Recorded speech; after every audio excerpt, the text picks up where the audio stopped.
Magandang araw sa inyo mga kaibigan. Itong ating almusalita sa araw na ito, March 13. Ang ebanghelyo natin ay John 5:17-30. Sabi ni Jesus replied, "My Father goes on working and so do I." And the Jews try all the harder to kill him. They were trying to kill him, to stab him. Anong ginawa ni Jesus? I keep on working. All the more, dinagdagan ko pa ang aking trabaho. Dahil ang opposition ninyo kailanman hindi maging dahilan para sa pagtitigil ng gagawa ko ng kalooban ng aking Ama. And so, pinagawa ng Diyos sa akin ang kaligtasan ng tao. And I will work harder now na may opposition. Not less.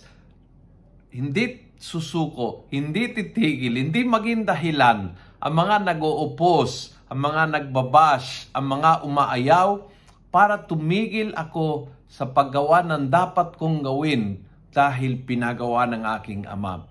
And nagpapasana all. Sana ganyan po ang ugali natin na kahit may opposition, bashing, ayaw, hindi sinusuportahan, all the more, extra effort. I will work even more than before kapag may opposition dahil kailangan extra effort para matupad ang kalooban ng Diyos. My Father goes on working, so do I.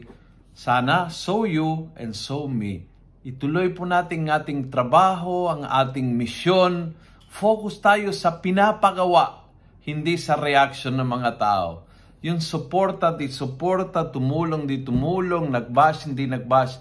Kailanman, hindi yon ang dahilan kung bakit tayo ay gumigising bawat umaga, gumagalaw, at nagtratrabaho para sa iba. It's never for the approval, recognition, or support ng tao. Kaya, we keep on working.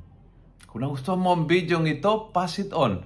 Punuin natin ng good news ang social media. Gawin natin viral araw-araw ang salita ng Diyos. And God bless.